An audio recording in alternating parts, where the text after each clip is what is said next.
तो hey everyone, welcome back to our YouTube channel knowledge my dream. Friends, कल हमारे channel पर video upload नहीं हो पाया, इसके लिए क्षमा चाहता हूँ। लेकिन फ्रेंड्स, डिमोटिवेट नहीं होना है। जब तक मैं हूँ डिमोटिवेट नहीं होना है। आप लोग 10वीं पढ़िए 20वीं पढ़िए मेरे चैनल से, लेकिन मैं रेगुलर वीडियो अपलोड करता रहूँगा। फ्रेंड्स, मैं कोशिश कर रहा था 1-2 दिन से कि आप लोग को अच्छा से अच्छा कंटेंट देने की काम की जाए और आप लोग को पढ़ने में भी मज़ा आए और समझने में भी आसानी हो।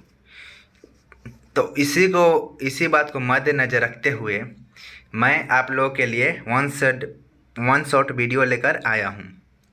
दोस्त, इस वीडियो में हम लोग एग्रीगेट का वन शॉट पढ़ेंगे। फ्रेंड्स, हमारे इस चैनल पर सिविल इंजीनियरिंग से रिलेटेड साथ में जीके, जीएस और रीजनिंग का सेशन कराया जाता है। तो अगर आप इसका लाभ उठाना चाहते हैं तो हमारे चैनल को सब्सक्राइब कर लीजिए। फ्रेंड्स, रीजनिंग का मैं 2 वीडियो और ऑलरेडी अपलोड कर दिया हूँ। बाकी आज तीसरा वीडियो लेकर आने वाला हूँ शाम को। साथ में जीएस का भी क्लास लगभग आजकल मैं शुरू कर दूँगा।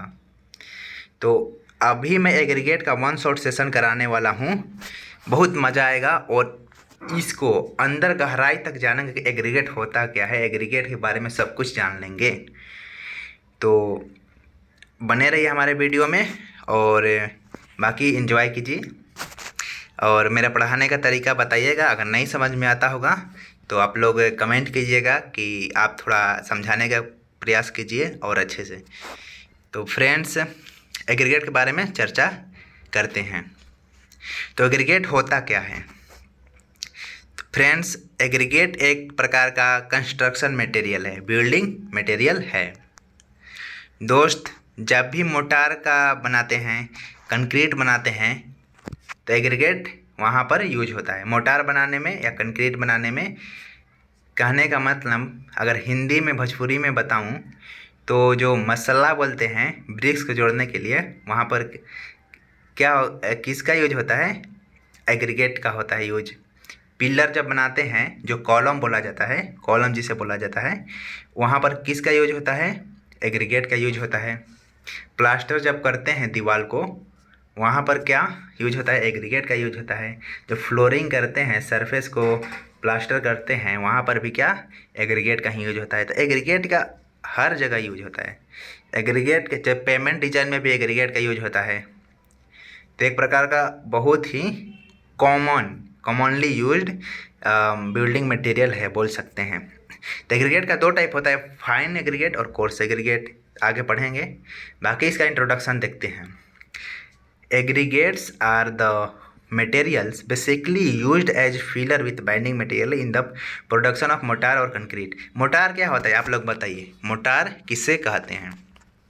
देखिए, जब भी हम लोग सैंड को सीमेंट के साथ प्लस में पानी मिलाते हैं, फिर से सुनिएगा, सैंड प्लस में वाटर प्लस में सीमेंट मिलाते हैं तो क्या बनता है? हमारा मोटार बनता है। सैंड प्लस वाटर प्लस में सीमेंट मिलकर मोटार को बनाता है। और उसमें अगर क्या डाल दें? एग्रीगेट, कोर्स एग्रीगेट डाल दें तो कंक्रीट बोला जाता है उसको। कोर्स एग्रीगेट डाल दें तो कंक्रीट बोला जाता है। देखिए, यहाँ पर बता देना चाहता हूँ, कोर्स एग्रीगेट किससे बोल रहा हूँ? गिट्टी को, जिसको हिंदी में गिट्टी भी बोला जाता है। गिट्टी क्या होता है? कोर्स एग्रीगेट होता है। और सैंड जो होता है बालू को फाइन एग्रीगेट बोला जाता है। फाइन एग्रीगेट सिर्फ मोटार बनाने में काम आता है और कंक्रीट बनाने में फाइन एग्रीगेट और कोर्स एग्रीगेट दोनों काम आता है। अब देखिए, कंक्रीट हाई स्ट्रेंथ होता है, कंक्रीट में हाई स्ट्रेंथ होता है, जिसको कॉलम बनाने में यूज किया जाता है। मतलब कि हैवी कंस्ट्रक्शन में यूज किया जाता है कंक्रीट को। और प्लास्टर के लिए मोटार को यूज किया जाता है क्योंकि इसमें स्ट्रेंथ कम होता है। ये सरफेस को प्लेन करने के लिए मोटार को यूज किया जाता है और कंक्रीट को अच्छा से बाइंड करने के लिए हैवी स्ट्रक्चर को बाइंड करने के लिए कंक्रीट का यूज किया जाता है। तो उम्मीद करता हूँ समझ में आया होगा। बाकी आगे बढ़ते हैं, देखते हैं क्या क्या होता है। देखिए, ऑब्टेन फ्रॉम इग्नियस, सेडिमेंट्री और मेटामॉर्फिक रॉक। कैसे ऑब्टेन होता है, एग्रीगेट कैसे प्राप्त होता है भाई? बता दूं कि इग्नियस रॉक से प्राप्त होता है, सेडिमेंट्री से भी और मेटामॉर्फिक रॉक से भी हमारा एग्रीगेट प्राप्त होता है, या ब्लास्ट फर्नेस लैग से भी बनाया जाता है एग्रीगेट। अब ब्लास्ट फर्नेस लैग क्या होता है, जैसे देखते हैं ब्लास्ट फर्नेस एक प्रकार भट्टी की तरह होता है, एक प्रकार क्या होता है, भट्टी होता है, जिसमें जिसमें जो भी हमारा मिनरल्स होता है, मिनरल्स को इम्प्योरिटी को दूर करने के लिए, मिनरल्स ओर्स में पाए जाने वाले इम्प्योरिटी को दूर करने के लिए उस मिनरल्स को ब्लास्ट फर्नेस में डाला जाता है, जिससे उसका प्योरिटी जो होता है, ओरिजिनल मिनरल्स होता है, अलग आ जाता है और स्लैग अलग आ जाता है। जैसे आयरन ओर्स को उसके ओर्स से अलग अलग करने के लिए ब्लास्ट फर्नेस में डालेंगे और उसको हाई टेम्परेचर देंगे। आयरन का डेंसिटी ज़्यादा होता है तो पिघलने के बाद नीचे आ जाएगा, उसको अलग से निकाल लिया जाता है और उसका स्लैग अलग से निकाल लिया जाता है। उससे भी किसका निर्माण होता है, गिट्टी का निर्माण होता है, मतलब एग्रीगेट का निर्माण होता है।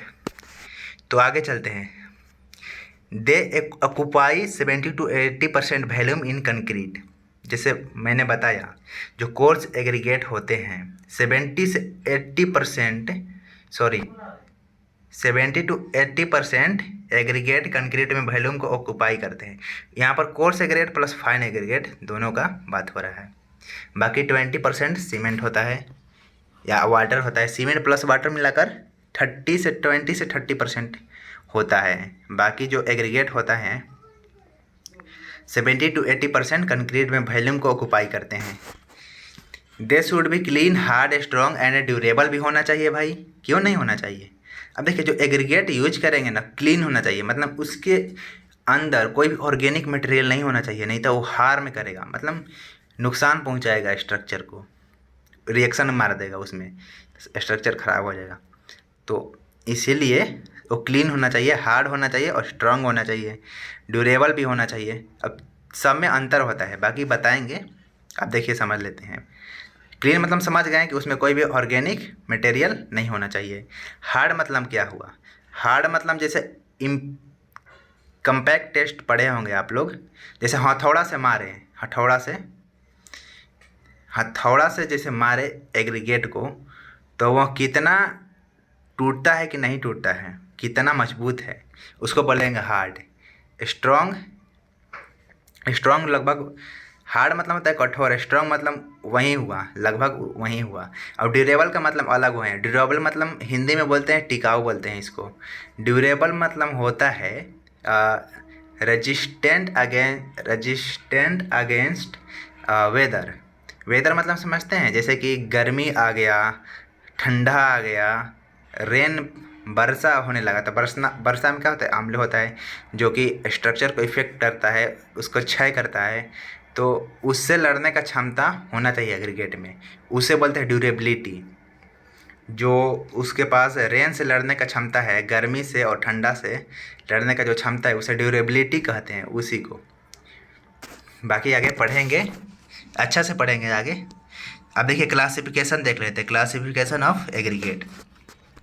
तो on the basis of geological origin के बेसिस पर इसका क्लासिफिकेशन देखते हैं। तो क्या बोलता है, एग्रीगेट में be classified into natural aggregate और artificial aggregate according to the basis of geological origin के अनुसार नेचुरल एग्रीगेट हो सकता है या आर्टिफिशियल एग्रीगेट हो सकता है। इसका दो टाइप्स, नेचुरल मतलब जो कि नेचर में पाए जाते हैं ऐसे खुले, आर्टिफिशियल मतलब मैन मेड, जो आदमी के द्वारा बनाया जाता है, मशीनों से बनाया जाता है, पहाड़ को काट कर जैसे नेचुरल मतलब जैसे नदियों में पाया जाता है, सैंड कहाँ से मिलता है, नदी से मिलता है, तो नेचुरल एग्रीगेट हो गया। बाकी पढ़ते हैं आगे क्या क्या है। देखिए, नेचुरल एग्रीगेट क्या हुआ? Obtain from crushing of igneous sedimentary या मेटामॉर्फिक रॉक से। आप जैसे समझ लीजिए कि जो नेचुरल एग्रीगेट होता है कहाँ से प्राप्त किए जाते हैं? इग्नियस रॉक, सेडिमेंट्री रॉक और मेटामॉर्फिक रॉक से प्राप्त किए जाते हैं। अगर नहीं जानते हैं कि इग्नियस रॉक क्या होता है, सेडिमेंट्री रॉक क्या होता है, मेटामॉर्फिक रॉक क्या होता है, तो इसका वीडियो पहले ही अपने चैनल पर डाल दिया हूँ, जाकर देख लीजिए।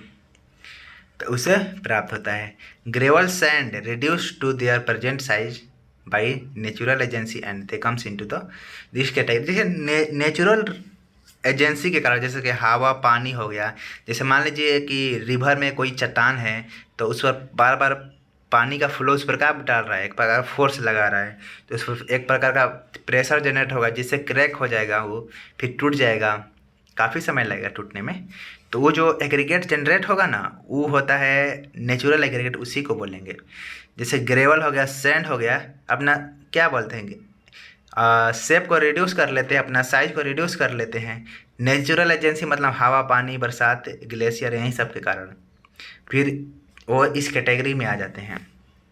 Most widely aggregate used from igneous origin. ज़्यादा से ज़्यादा एग्रीगेट कहाँ से पाए जाते हैं, मतलब ज़्यादा से ज़्यादा एग्रीगेट किससे मिलते हैं? इग्नियस ओरिजिनल, इग्नियस रॉक से ज़्यादा एग्रीगेट मिलते हैं क्योंकि इसकी संख्या ज़्यादा है। तो इग्नियस रॉक टिकाऊ भी होता है भाई। इग्नियस रॉक किसे बोलते हैं थोड़ा सा बता देना चाहता हूँ। जैसे कि due to high temperature and high pressure, जब ज्वालामुखी फटता है तो जब उसका लावा जो ठंडा होता है ना, ठंडा होने के बाद एक रॉक का फॉर्म लेता है, रॉक बन जाता है। तो उस रॉक से जो एग्रीगेट प्राप्त होता है उसे उसी रॉक को बोलते हैं इग्नियस रॉक।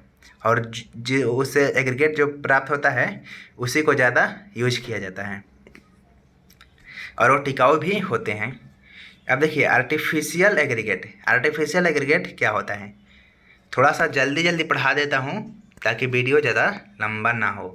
बाकी तो इसमें समझने वाला कोई बात नहीं है, सिंपल सा लैंग्वेज है, आप लोग पढ़ कर भी समझ सकते हैं। आर्टिफिशियल एग्रीगेट क्या हो गया यार,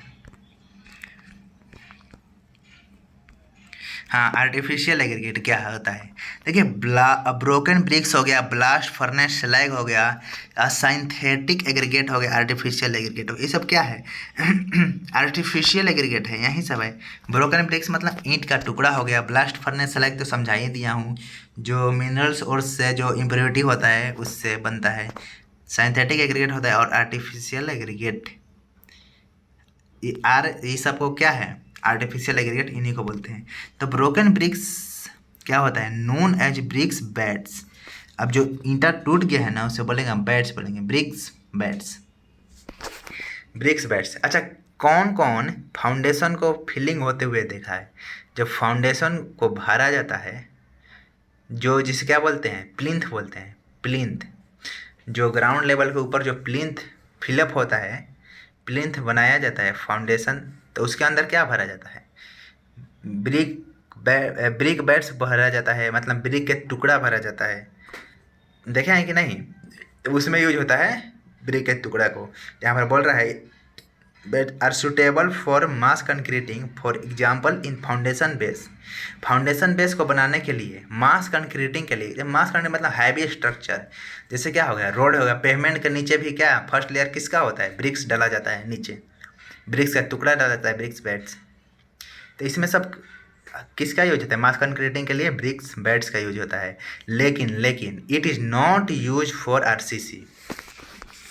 क्या बोल रहा है, it is not use for RCC, यह आरसीसी वर्क के लिए यूज नहीं होता है, ये आरसीसी वर्क के लिए यूज नहीं होता है। तो यही यहाँ पर बताया जा रहा है। आगे देखते हैं, requirement of good aggregate characteristic, अच्छा ना, उसका कुछ कैरेक्टरिस्टिक पढ़ लेते हैं, बाकी आगे भी पढ़ेंगे, बस थोड़ा सा ओवरव्यू देख लेते हैं।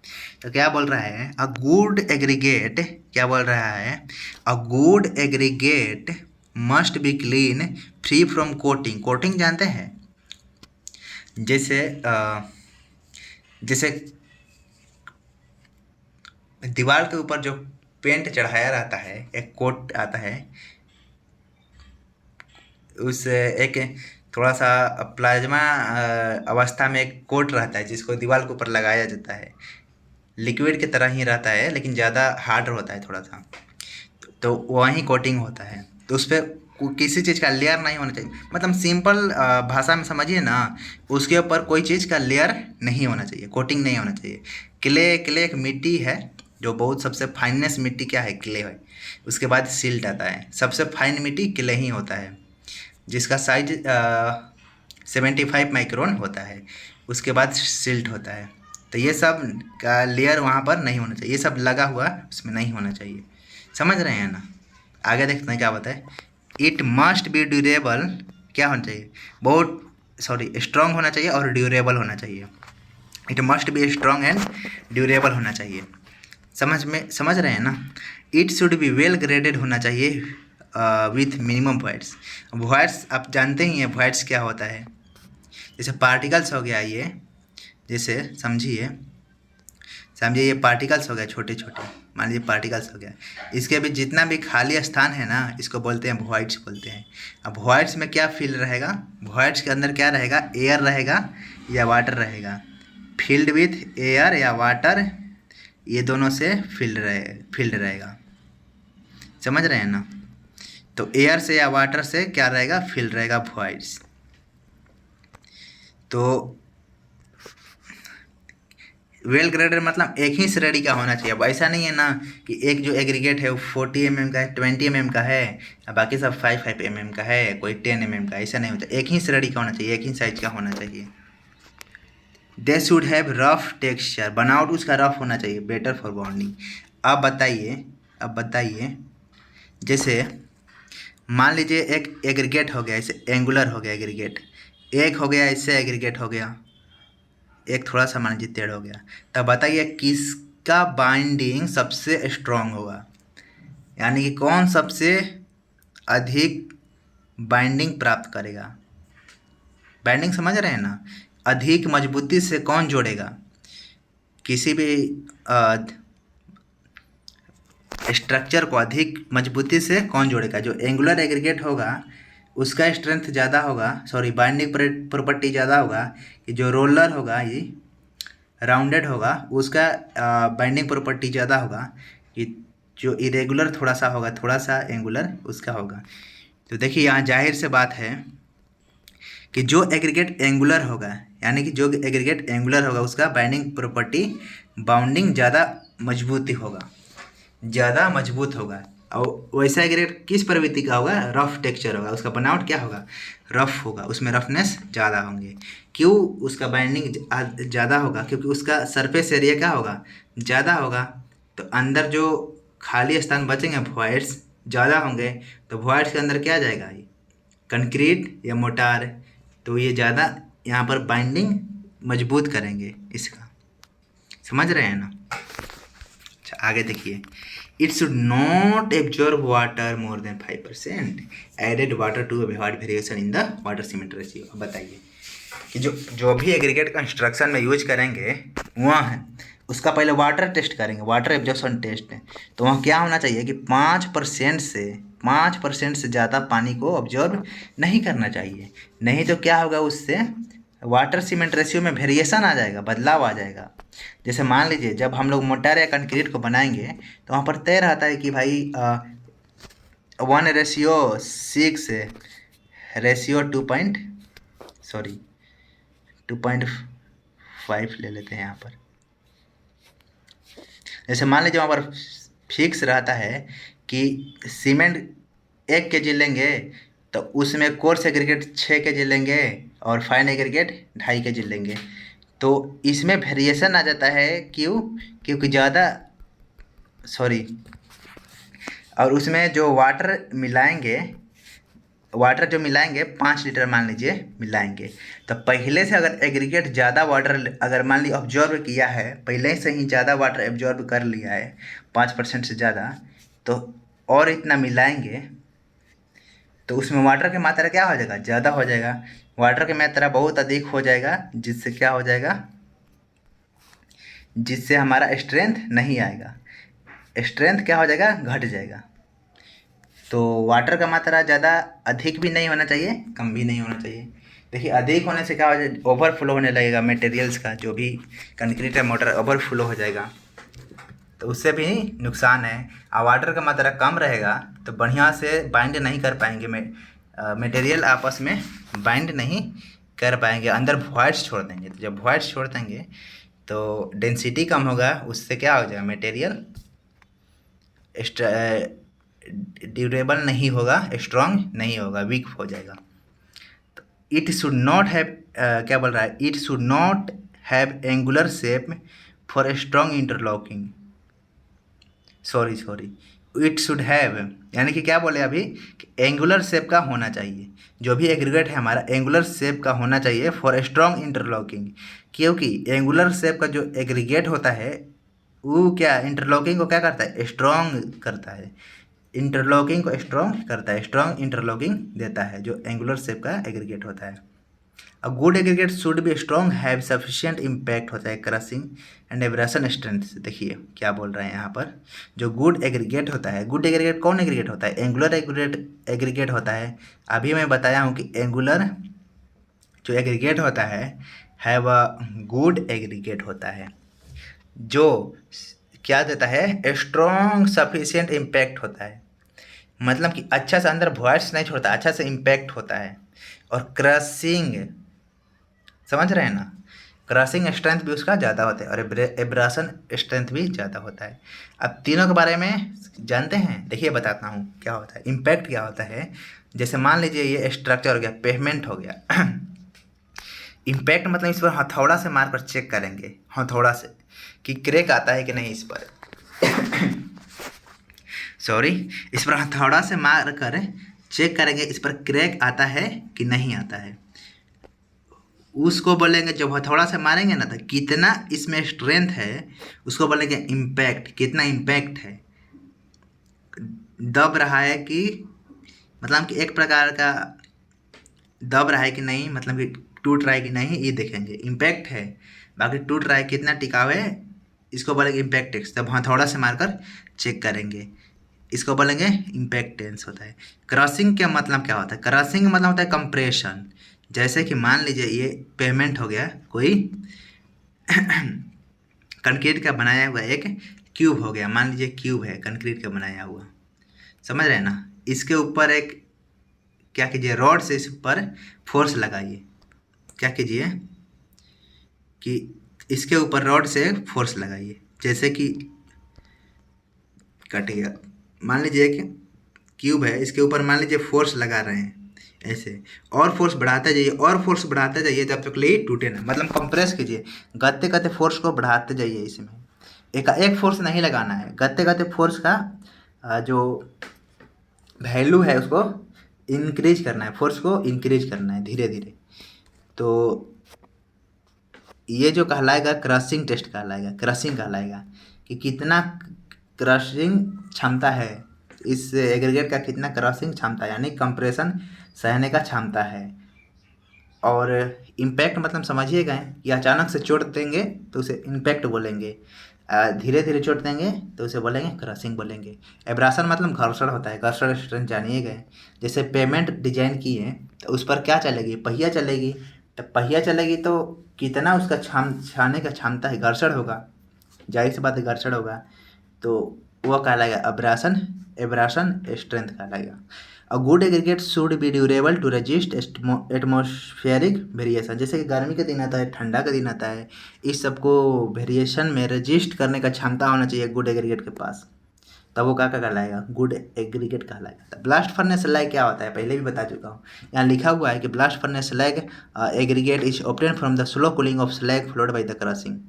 जब भी क्रश किया जाता है आयरन ओर्स को, ब्लास्ट फर्नेस जो मशीन होता है उसमें डालकर क्रश किया जाता है, उसके बाद गर्म किया जाता है, तो आयरन का डेंसिटी ज़्यादा होता है तो नीचे आ जाता है, उसको अलग निकाल जाता है।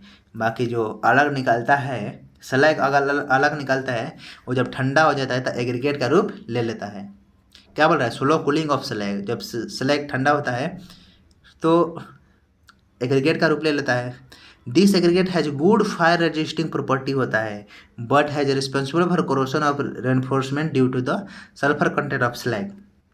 क्या बोल रहा है ना कि जो यह एग्रीगेट होता है इसमें फायर रेजिस्टिंग क्षमता बहुत अधिक होता है, अच्छा होता है, मान लीजिए कि ऐसा जगह है जहाँ पर आग लगता हो, ज़्यादा अधिक लगता हो, टेम्परेचर हाई हो, वहाँ पर यूज कर सकते हैं यहाँ पर।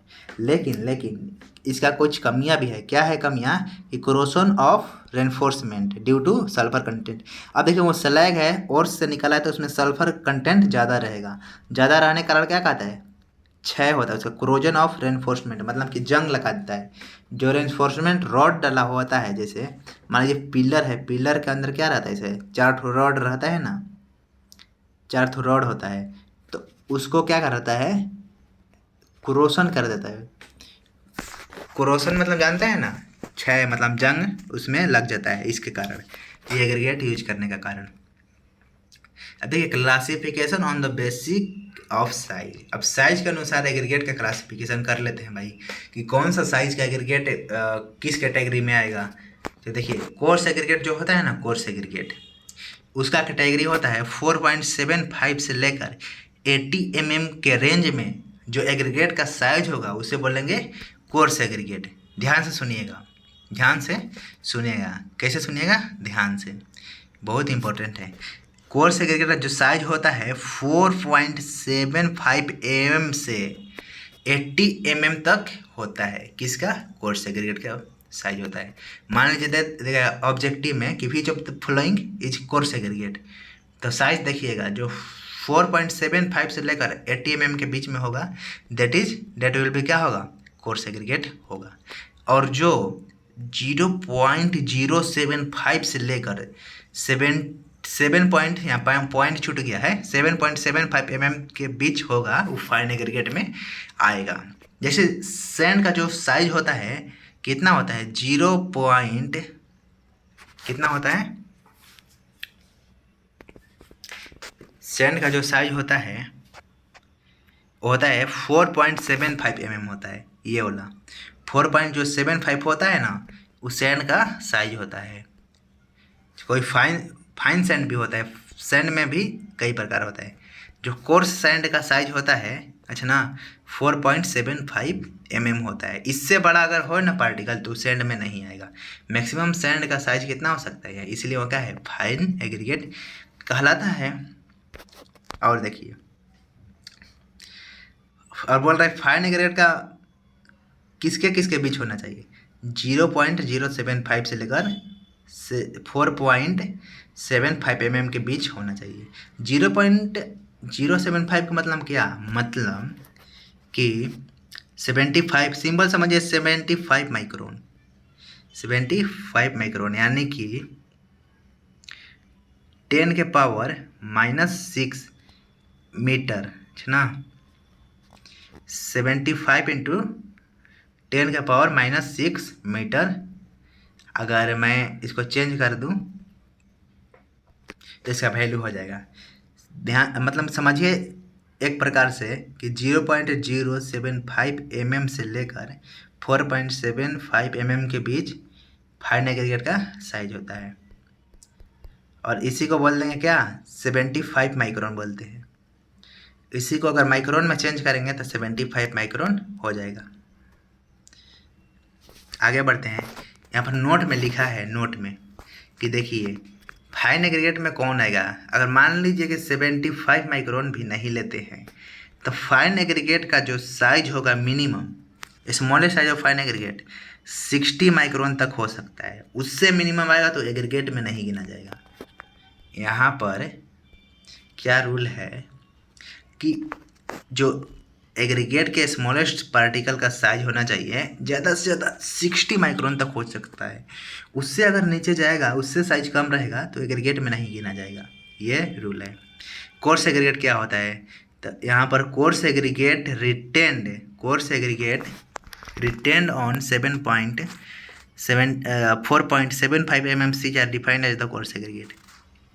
जैसे कि मैंने बताया हूँ।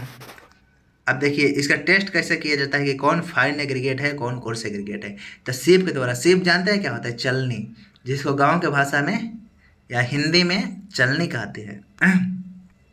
चलनी में क्या होता है? यहाँ पर होल होता है छोटा छोटा, तो होल का साइज 7 पॉइंट, है ना, 4.75 mm हो, अगर मान लीजिए कि 4.75 mm वाला होल साइज का सिव लिए हैं, सिल मतलब चलनी लिए हैं, इसका होल साइज कितना है 4.75 है।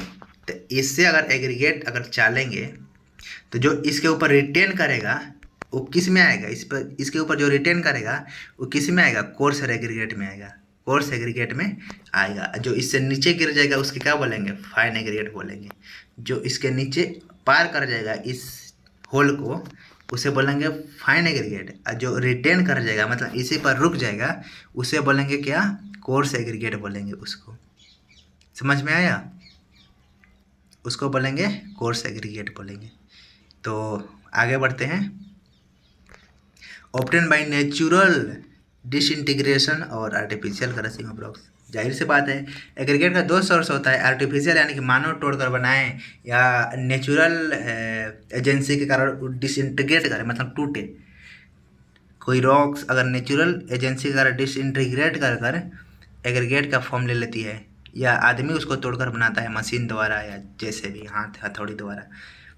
The maximum size can be up to 80 mm। अब देखिए मिनिमम साइज तो बता दिया कि एग्रीगेट का मिनिमम साइज कितना हो सकता है 60 माइक्रोन हो सकता है, लेकिन एग्रीगेट का जो मैक्सिमम भी साइज हो है ना वो 80 mm है। अगर 80 mm से बड़ा साइज का कोई है उसको रॉक्स में गिना जाएगा, उसे क्या बोला जाएगा, रॉक्स बोला जाएगा, उसको एग्रीगेट नहीं बोला जाएगा।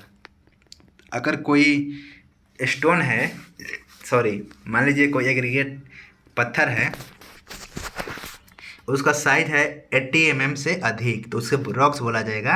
अगर 80 mm है तो उसको बोला जाएगा एग्रीगेट में आ जाएगा, एग्रीगेट के श्रेणी में आ जाएगा। लेकिन उससे अधिक है तो एग्रीगेट की श्रेणी में नहीं आएगा। More than 20 mm size use for RCC work.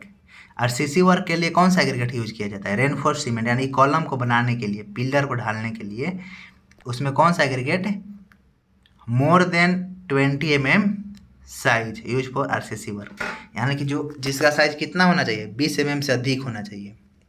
RCC work में जो एग्रीगेट यूज होता है उसका साइज 20 mm से अधिक होना चाहिए। समझ में आया ना, जो कोर्स एग्रीगेट है यहाँ पर बात हो रहा है। देखिए fine aggregate passing through 4.75 mm sieve are obtained as fine aggregate. Fine aggregate जो पास कर जाए, जैसे कि बताया हूँ ना मैं कि जो 4.75 mm सीज से होकर पास कर जाए एग्रीगेट उसे बोलेंगे फाइन एग्रीगेट। आगे है दे आर नेचुरल सैंड हो सकता है, deposited by river, crust stone, crush gravel sand. यहाँ क्या हो सकता है भाई, नेचुरल सैंड हो सकता है जो कि रिवर द्वारा क्या हो, रिवर के फ्लो द्वारा आता है। अच्छा जो हम लोग कंस्ट्रक्शन में यूज होता है सैंड, वो कहाँ से मिलता है भाई, नदी से मिलता है। जाहिर सी बात है नदी में फ्लो होकर आता है सैंड और जामा हो जाता है, उसी का यूज करते हैं हम लोग कंस्ट्रक्शन में। समझ में आया ना, वही बोल रहे हैं। तो बेस्ड ऑन शेप, अब शेप के अनुसार इसका क्लासिफिकेशन देखते हैं किसका, एग्रीगेट का क्या क्या होता है। देखिए पहले तो राउंडेड होता है। अब देखिए यहाँ पर जैसे कि मैं पहले भी बताया हूँ एग्जाम्पल, राउंडेड एग्रीगेट होता है, एंगुलर होता है, इरेगुलर होता है, फ्लैकी होता है। पहला नंबर क्या है, राउंडेड है। दूसरा नंबर क्या है, इरेगुलर है। तीसरा नंबर एंगुलर और चौथा नंबर फ्लैकी। फ्लैकी को कभी कभी क्या बोला जाता है, इसको फ्लैकी को दूसरा नाम भी है इसका, जिसको इलोंगेटेड है, इलोंगेटेड भी बोला जाता है इसको। अब देखिए क्या क्या होता है, जैसे बताए ना राउंडेड मतलब गोल होगा, इरेगुलर मतलब थोड़ा सा टेढ़ होगा, इसे गोले है मान लीजिए थोड़ा सा टेढ़ हो गया। एंगुलर मतलब साफा एंगल बनाएगा, इसे टेढ़ टेढ़ होगा। समझ रहे हैं ना। फ्लैकी मतलब क्या होगा, फ्लैकी मतलब समझते हैं, मान लीजिए आप कहीं दौड़ कर जा रहे हैं, मान लीजिए आप कहीं गली में दौड़ कर जा रहे हैं, सामने एक पोल आ गया और आपका फेस पोल से टकरा गया। जब फेस पोल से टकराया तो आपका नाक क्या हो गया, इसे फ्लैट हो गया, आपका नाक फ्लैट हो गया, इसे उसी को बोलते हैं फ्लैकी। यानी सिंपल से भाषा में समझिए कि चपटा हो जाना, इसे फ्लैट हो जाना, फ्लैकी एग्रीगेट उसे बोलते हैं। तो देखिए बताता हूँ, जैसे जैसे नीचे की तरफ आएंगे, कहने का मतलब देखिए यहाँ पर जैसे जैसे नीचे की तरफ आ रहे हैं, यानी पहला क्या है, राउंडेड है, दूसरा इरेगुलर, तीसरा एंगुलर, चौथा फ्लैकी है। जैसे जैसे नीचे की तरफ आएंगे ना, उसका सरफेस एरिया क्या हो जाएगा, बढ़ते जाएगा। सरफेस एरिया क्या होगा, बढ़ेगा। मान लीजिए राउंडेड एग्रीगेट है, गोल है, इरेगुलर है, थोड़ा सा नकिया टेढ़ है इसका, और एंगुलर मतलब इसे एंगल बना रहा है, फ्लैकी मतलब इसे थोड़ा सा चपटा है ना, चपटा है। जाहिर से बात है भाई, इसका सरफेस एरिया ज़्यादा लेगा।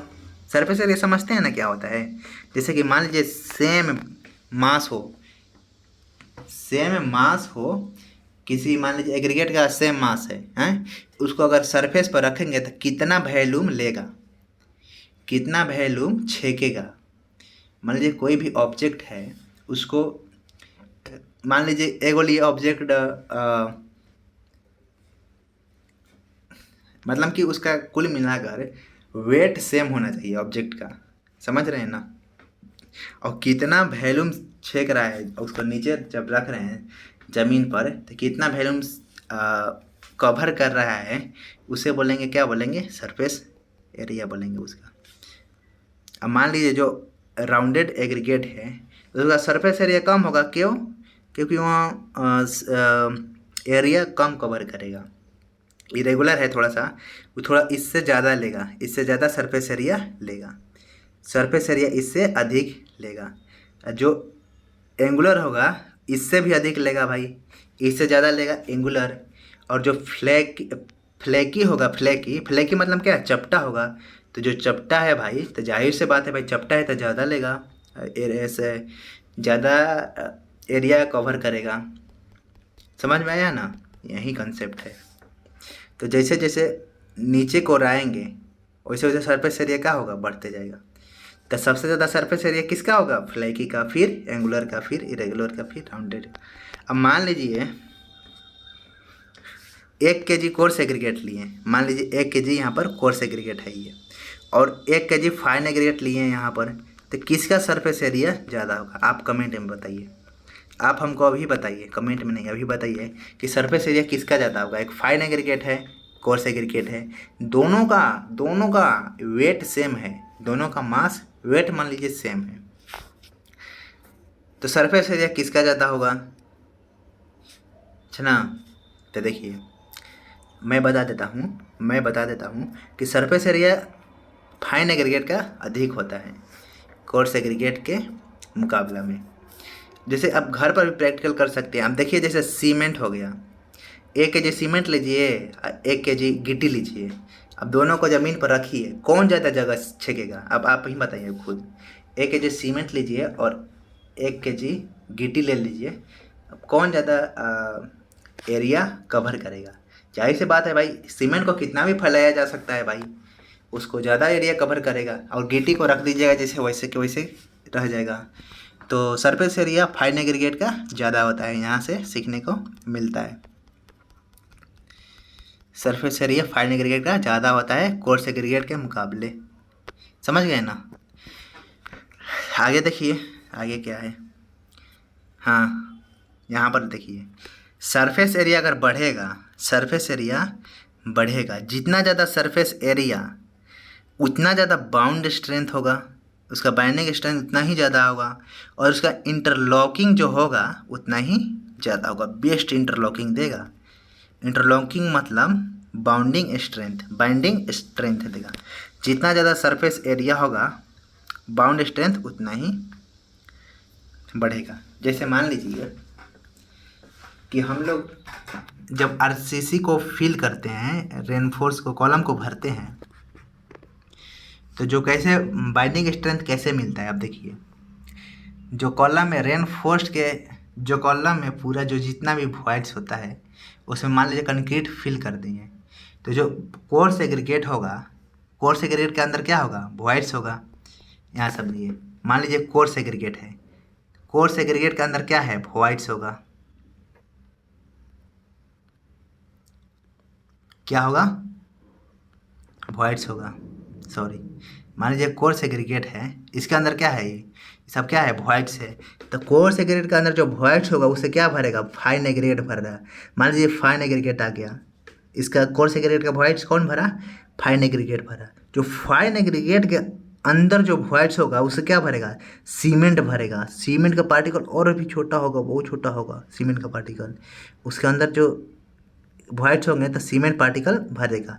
जो सीमेंट पार्टिकल के अंदर जो वॉइड्स होंगे उसे क्या भरेगा, वाटर भरेगा। समझ में आया ना। तो ऐसे ऐसे बाइंडिंग स्ट्रेंथ होता है ज़्यादा। तो जिस फाइन एग्रीगेट में क्या होगा, फाइन एग्रीगेट में क्या होगा, उसका बाइंडिंग स्ट्रेंथ क्या होगा, बाउंड स्ट्रेंथ ज़्यादा होगा। इंटरलॉकिंग क्या देगा, बेस्ट देगा, यानी कि अच्छा से बांध कर रखेगा। समझ में आया ना। अब देखिए जो राउंडेड है, राउंडेड एग्रीगेट के बारे में पढ़ते हैं। राउंडेड एग्रीगेट, तो राउंडेड एग्रीगेट के जो होता है वॉइड्स, राउंडेड एग्रीगेट में कितना परसेंट वॉइड्स होता है, 32% वॉइड्स पाया जाता है। 0.33 याद मत कीजिए, तो 32% ही लिख दीजिए, डायरेक्ट एग्जाम में 32% लिख लीजिएगा। अलग अलग बुक में अलग अलग वैल्यू दिया रहता है, तो कहीं कहीं 32 देता है, कहीं एग्जैक्ट वैल्यू देता है 32.33। तो 32.33 ऑप्शन में हो तो इसको लगा दीजिएगा, नहीं तो 32 सही है। जो राउंडेड एग्रीगेट के अंदर जो वॉइड्स होता है 32.33% होता है। इसका सरफेस एरिया क्या होगा, कम होगा। पीछे बता दिया हूँ कि ऊपर की तरफ जैसे जैसे बढ़ेंगे सरफेस एरिया बढ़ते जाएगा। तो सबसे पहला क्या था, राउंडेड एग्रीगेट है, तो इसका सरफेस एरिया क्या होगा, कम होगा। देखिए लेस बाउंड स्ट्रेंथ होगा, क्या बोले, लेस बाउंड स्ट्रेंथ होगा और नो इंटरलॉकिंग होगा। इंटरलॉकिंग इसका कम होगा। बाउंड स्ट्रेंथ कम होगा तो आपस में जुड़ेगा, नहीं जुड़ेगा, अच्छा से नहीं जुड़ेगा। तो इसीलिए इसको क्या किया जाता है, इग्नोर किया जाता है, इसको यूज नहीं किया जाता है, कभी भी यूज नहीं किया जाता है इसको। मोर लुब्रिकेशन होगा, हेंस हायर वर्केबिलिटी।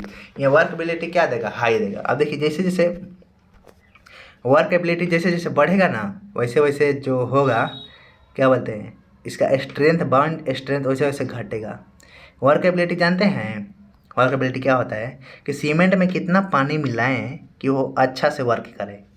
समझ रहे हैं ना, कि वो अच्छा से वर्क करे। अब जैसे मान लीजिए कि सीमेंट में ज़्यादा पानी मिला दिए तो फ्लोएबल हो जाए पानी, वो काम आएगा, सीमेंट नहीं आएगा। मान लीजिए कम पानी मिला दिए तो उसके अंदर क्या हो जाएगा, वॉइड्स पैदा हो जाएगा।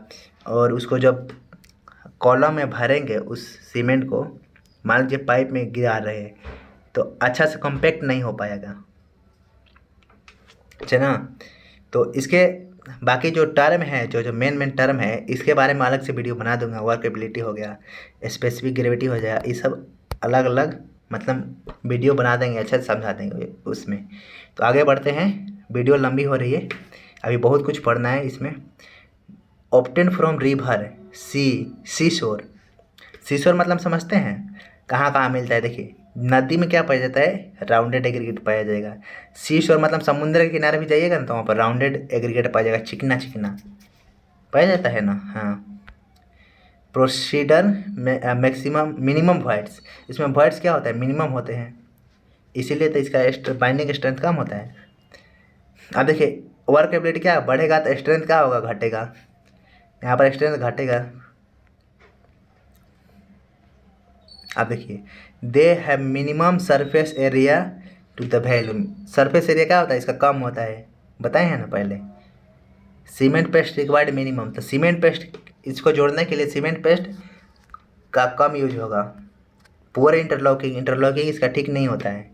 तो it unsuitable for high strength of concrete pavement, unsuitable होता है, इसलिए इसको यूज नहीं किया जाता है।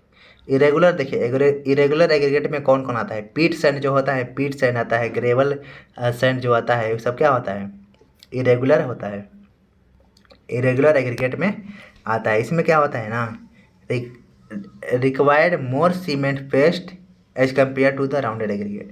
यहाँ जो होता है ना, इसमें वॉइड्स उससे ज़्यादा पाया जाएगा। सबसे पहले ये समझिए कि उसमें 32% वॉइड्स पाया जाता था, इसमें 36% वॉइड्स पाया जाएगा।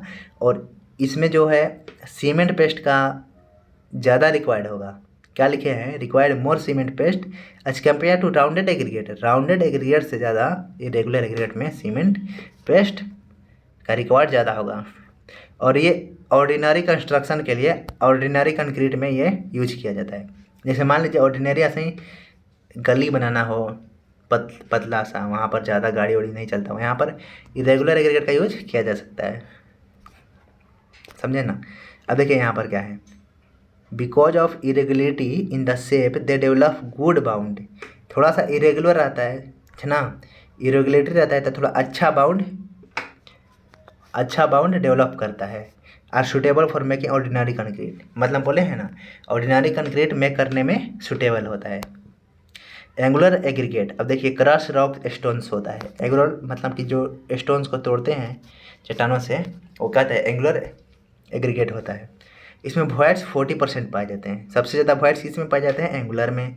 दे हैव शार्प होता है, एंगुलर होता है, रफ पार्टिकल्स होता है। इसका पार्टिकल्स कैसा होता है, रफ होता है। Angular aggregate provide very good bound, ना इसका एंगुलर या इसमें ज़्यादा रफनेस होगा, ज़्यादा वॉइड्स होगा तो ज़्यादा बाइंडिंग मटेरियल आएगा, तो ज़्यादा इसका बाइंडिंग प्रॉपर्टी क्या होगा, इंक्रीज होगा। इससे स्ट्रेंथ इसका क्या होगा, स्ट्रेंथ इंक्रीज होगा।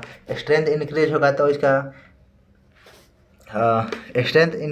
इसका वर्केबिलिटी क्या होगा, डिक्रीज होगा, कम होगा। देखिए it is most suitable for the high strength concrete and pavement, ये ज़्यादा सुटेबल होता है, इसमें इसका हर जगह यूज किया जाता है। फ्लैकी एग्रीगेट के बारे में आ गया। They are sometime wrongly called as elongated aggregate, जैसे बताए हम पहले भी, इसको कभी कभी इलोंगेटेड एग्रीगेट भी कहा जाता है। कैसे ऑब्टेन होता है, देखिए लेमिनेटेड रॉक से ये ऑब्टेन होता है। मान लीजिए ये सीब है, 50 mm इसका क्या है, होल साइज है। इसका होल साइज क्या है, 50 mm का सीब है। IS एक स्टैंडर्ड सीब साइज होता है, IS सीब बोलते हैं, IS सीब यानी कि इंडियन स्टैंडर्ड सीब साइज होता है। तो मान लीजिए 50 mm का सीब है, और यहाँ पर 40 mm का सीब ले लेते हैं। यहाँ पर 50 mm का सीब ले लेते हैं, यहाँ पर 40 mm का सीब ले लेते हैं। इस पर एग्रीगेट रखा गया तो 40 mm से जो पास कर जाए, सॉरी जो 50 mm से पास कर जाए और 40 mm पर रिटेन कर जाए, मतलब 50 mm होल साइज वाले सीब से एग्रीगेट पास कर गया और 40 mm होल साइज वाले सीब पर क्या कर गया, रिटेन कर गया, रुक गया। तो इसको क्या बोलेंगे ना, ऐसा इसको बोलेंगे, इसी को क्या बोल देंगे हम लोग, इसी को बोल देंगे फ्लैकी एग्रीगेट। फ्लैकी इसी को बोलेंगे, फ्लैकी। अभी इसका और भी कॉन्सेप्ट होता है, मतलब समझ लीजिए। तो यहाँ पर जो एग्रीगेट है, यहाँ पर रिटेन कर गया 40 पर, 50 से पास किया और 40 पर रिटेन कर गया। तो इसका मीन अगर निकालेंगे, मीन साइज, समझ रहे हैं ना, मीन मतलब एवरेज साइज निकालेंगे। अच्छा, इस एग्रीगेट का एवरेज साइज कितना होगा, तो इसका मीन निकाल देंगे कि भाई इतना पर पास किया, इतना पर रिटेन कर गया, तो 40 + 50/2 कर देंगे तो 55 हो जाएगा। माने कि जो रिटेन किया एग्रीगेट, इसका एवरेज साइज क्या है, इसका एवरेज साइज है 45 mm का है एग्रीगेट। तो आगे देखिए क्या बोलता है कि अगर 0.6 से मीन साइज में अगर मल्टीप्लाई करेंगे तो जो वैल्यू आएगा वो क्या कहलाएगा, फ्लैकी एग्रीगेट कहलाएगा। इसी को हम लोग बोल सकते हैं 3/5 इंटू मीन साइज।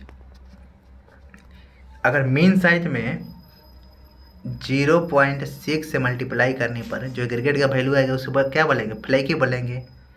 और जो 0.1 से मीन साइज में मल्टीप्लाई करने से जो वैल्यू आएगा उसको क्या बोलेंगे, इलोंगेटेड एग्रीगेट बोलेंगे।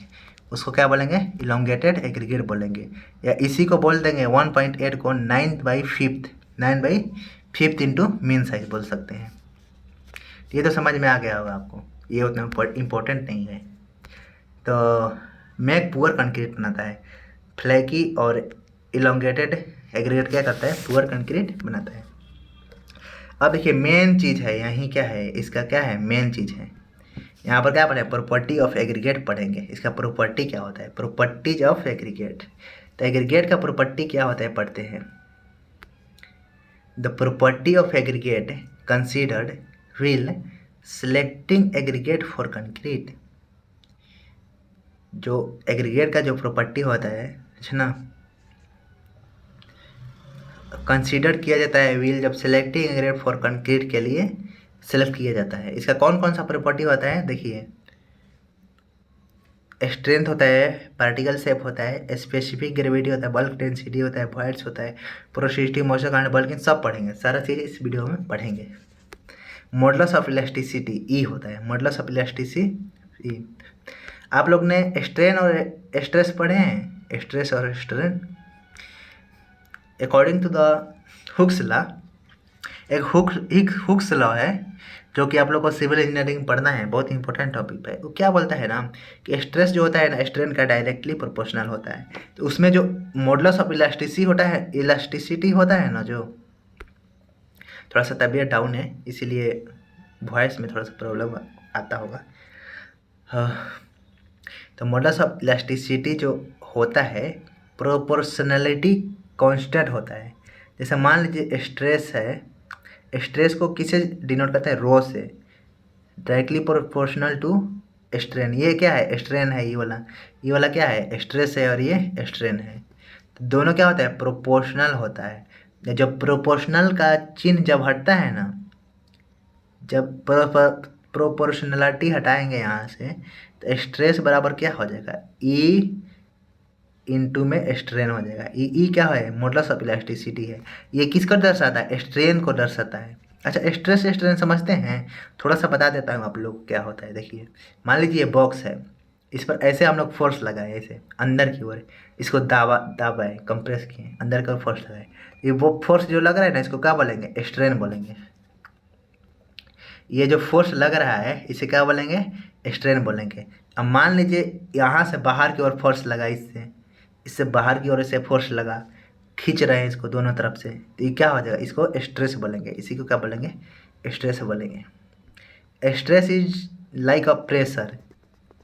दोनों अलग अलग चीज़ है ना, लेकिन उसी के जैसा लगभग है, प्रेशर के जैसा, फोर्स बाई एरिया, इसका भी फार्मूला होता है। अब देखिए ग्राफ के माध्यम से समझते हैं किसका स्ट्रेंथ ज़्यादा होगा। इस ग्राफ में सिर्फ यही बताया गया है ना कि इसका स्ट्रेंथ ज़्यादा होगा, यानी कि मॉडुलस ऑफ इलास्टिसिटी किसका ज़्यादा होगा। जिसका मॉडुलस ऑफ इलास्टिसिटी ज़्यादा होगा वो क्या होगा, उसका स्ट्रेंथ ज़्यादा होगा। यहाँ पर देखिए सबसे आगे क्या है, यहाँ पर सबसे आगे क्या है, एग्रीगेट है। एग्रीगेट का मतलब स्ट्रेंथ सबसे ज़्यादा होगा, फिर कंक्रीट का ज़्यादा होगा, फिर सीमेंट पेस्ट का ज़्यादा होगा स्ट्रेंथ। यही यहाँ पर दर्शाया गया है, बस और कुछ नहीं है। नीचे वाला एक्स एक्सिस पर स्ट्रेन को लिए हैं, वाई एक्सिस पर स्ट्रेस को लिए हैं। और देखिए यहाँ पर लिख दिए इलास्टिसिटी, मॉडुलस ऑफ इलास्टिसिटी यहाँ लिखे हैं ई, इसको सजा दिए हैं, किस में ज़्यादा होगा, एग्रीगेट में ज़्यादा होगा, कंक्रीट में फिर ज़्यादा होगा, फिर सीमेंट में ज़्यादा होगा। सबसे ज़्यादा किस में, एग्रीगेट में, फिर कंक्रीट में, फिर सीमेंट में। तो ये मैं बता चुका हूँ। यहाँ पर देखिए इलास्टिसिटी यहाँ पर कुछ दिखाया गया है। इंटरनल स्ट्रेस किसको बोलते हैं पता है, यहाँ पर लिखा है क्या, इंटरनल स्ट्रेस। स्ट्रेन को बोलते हैं इंटरनल स्ट्रेस बोलते हैं।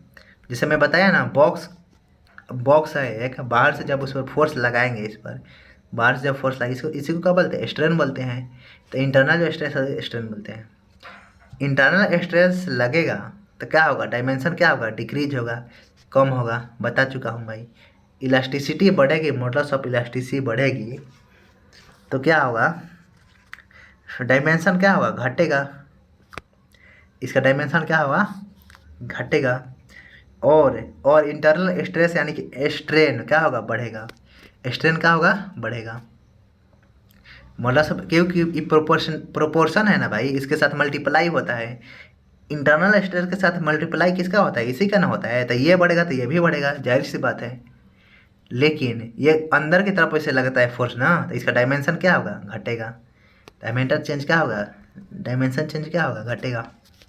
तो यहीं पर दिया है, यहाँ पर elasticity is directly proportional to internal stress, यानी कि स्ट्रेन बोल सकते हैं, यानी कि stress is directly proportional to strain and inversely proportional to volume change. Volume change क्या होगा, ये बढ़ेगा तो वॉल्यूम चेंज घटेगा। अब देखिए यहाँ पर strength of aggregate should be at least equal to the dead concrete. मतलब इसका स्ट्रेंथ जो होता है ना, कम से कम उस एग्रीगेट के कंक्रीट के बराबर होना चाहिए। कोई भी एग्रीगेट अगर यूज करते हैं स्ट्रेंथ, उसका स्ट्रेंथ जो है कंक्रीट के बराबर होना चाहिए कम से कम, नहीं तो उससे अधिक होना चाहिए। जैसे यहाँ पर क्या दर्शाया गया है, एग्रीगेट का जो स्ट्रेंथ है कंक्रीट से अधिक है, तो अगर अधिक नहीं हुआ है ना तो कम से कम बराबर होना चाहिए कंक्रीट का। अगर उससे कम इसका स्ट्रेंथ है तो इसको यूज नहीं करेंगे, यही बताया गया है। Rock are commonly used as aggregates have a compressive strength much. Rock को एग्रीगेट के रूप में क्या यूज करते हैं क्यों, कि कंप्रेसिंग स्ट्रेंथ को बढ़ाने के लिए, कंप्रेसिव स्ट्रेंथ को बढ़ाने के लिए, समझ रहे हैं ना, स्ट्रेंथ बढ़ाने के लिए रॉक को यूज करते हैं। अब देखिए बाउंड स्ट्रेंथ क्या होता है, depend of roughness of aggregate, बताए हैं ना, जैसे जैसे जितना ज़्यादा रफ होगा उतना ज़्यादा बाउंड स्ट्रेंथ बढ़ेगा। एग्रीगेट जितना ज़्यादा रफ होगा उतना ज़्यादा क्या होगा, बाउंड स्ट्रेंथ बढ़ेगा। यहाँ पर वही दर्शाया गया है सिंपल से लैंग्वेज में, depends upon roughness of aggregate. Rough aggregate का बाउंड स्ट्रेंथ क्या होगा, बड़ा होगा स्मूथ एग्रीगेट से। हाई सरफेस एरिया, जो रफ एग्रीगेट होगा उसका सरफेस एरिया क्या होगा, हाई होगा, अधिक होगा, तो इसका बाउंड स्ट्रेंथ क्या होगा, ज़्यादा होगा compare to less surface area aggregate वाला से।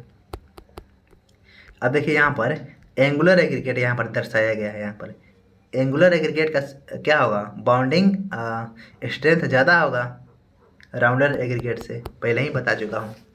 अब देखिए due to difference in coefficient of thermal expansion of paste and aggregate cracking and shrinkage are developed होता है। जैसे मान लीजिए जैसे कि सीमेंट पेस्ट हो गया, कंक्रीट हो गया, कंक्रीट को मान लीजिए कि गर्मी के दिन में अपना वॉल्यूम चेंज कर लिया, कंक्रीट हो गया अपना वॉल्यूम, गर्मी के दिन वॉल्यूम चेंज कर लिया 37 मतलब कि 50 डिग्री टेम्परेचर पर वॉल्यूम चेंज कर लिया। और जो एग्रीगेट है तो भाई वो ज़्यादा ड्यूरेबिलिटी होता है, इसमें वॉल्यूम चेंज नहीं किया, तो एक वॉल्यूम चेंज कर रहा है, एक वॉल्यूम चेंज नहीं कर रहा है, तो वहाँ पर क्या होगा, वहाँ पर क्या होगा, इंटरफेस के बीच क्या होगा, क्रैकिंग होगा, इंटरफेस धीरे धीरे आपस में डिस्कनेक्ट होने लगेंगे, है ना, डिस्कनेक्ट होने लगेंगे। जैसे मान लीजिए एग्रीगेट है, इसको कंक्रीट ऐसे जोड़ कर रखा है, तो इसका वॉल्यूम चेंज होने लगा, यानी कि यहाँ इसको बढ़ने लगा वॉल्यूम, तो इस सरफेस से जो पकड़ कर रखा है इसको छोड़ेगा कि नहीं छोड़ेगा, आप ही बताइए। इसको छोड़ देगा तो इससे क्या होगा, क्रैकिंग और श्रिंकेज डेवलप्ड होता है। इससे क्या होगा कि क्रैक डेवलप होगा, श्रिंक मतलब सिकुड़ेगा, है ना, यही बोल रहा है यहाँ पर। At a paste aggregate interface with lead to decrease the strength bound, मतलब कि बाउंड स्ट्रेंथ कम होने के नेतृत्व में उसका क्या होगा, दोनों इंटरफेस अलग अलग हो जाएगा उन दोनों का। अब आगे देखिए शेप और टेक्सचर, टेक्सचर मतलब होता है बनावट, शेप मतलब आकार। एंगुलर स्ट्रेंथ ज़्यादा होगा भाई, एंगुलर एग्रीगेट होगा उसका स्ट्रेंथ ज़्यादा होगा, जो रफ एग्रीगेट होगा उसका स्ट्रेंथ कम होगा कंपेयर टू वही चीज़ है भाई, वही चीज़ है। एंगुलर स्ट्रेंथ एंगुलर का वर्क एबिलिटी क्या होगा, कम होगा, बोले ना कि स्ट्रेंथ बढ़ेगा तो वर्क एबिलिटी घटेगा, वर्क एबिलिटी बढ़ेगा तो स्ट्रेंथ घटेगा।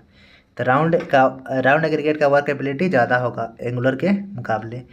टेक्सचर मतलब बनावट, वही चीज़ है भाई कि रफ एग्रीगेट का स्ट्रेंथ ज़्यादा होगा स्मूथ से, और रफ एग्रीगेट का जो वर्क एबिलिटी होगा स्मूथ एग्रीगेट से कम होगा। आगे देखिए स्पेसिफिक ग्रेविटी, बहुत ही इंपॉर्टेंट टर्म है स्पेसिफिक ग्रेविटी। भाई 1 घंटा क्लास हो गया, मैं तो थक ही गया, आगे बढ़ते हैं।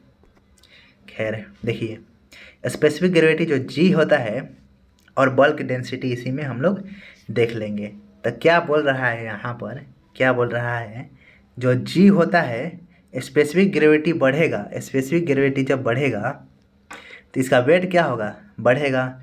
पोरोसिटी क्या होगा, घटेगा, वाटर ऑब्जॉर्प्शन भी घटेगा, ड्यूरेबिलिटी इसका टिकाऊ क्या होगा, बढ़ेगा। देखिए स्पेसिफिक ग्रेविटी क्या होता है समझे, एक फ्लूइड मैकेनिक्स में पढ़ना है स्पेसिफिक ग्रेविटी, तो उसमें क्या होता है, वहाँ पर डेंसिटी ऑफ कोई मान लीजिए मटेरियल है तो उसको फ्लूइड्स के रेस्पेक्ट में डेंसिटी कितना है वो पता करते हैं स्पेसिफिक ग्रेविटी से।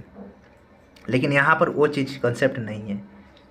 मान लीजिए ये क्या है, पार्टिकल्स हैं। तो यहाँ पर weight of aggregate with respect to volume of aggregate लेंगे तो क्या कहलाएगा हमारा, ये क्या कहलाएगा, स्पेसिफिक ग्रेविटी कहलाएगा। और देखिए बल्क डेंसिटी क्या होता है, मान लीजिए जो पार्टिकल्स है एग्रीगेट का, मान लीजिए एक बॉक्स में ला देते हैं ऐसा, मान लीजिए एंगुलर पार्टिकल्स हो गए, ऐसे और भी पार्टिकल्स हो गए,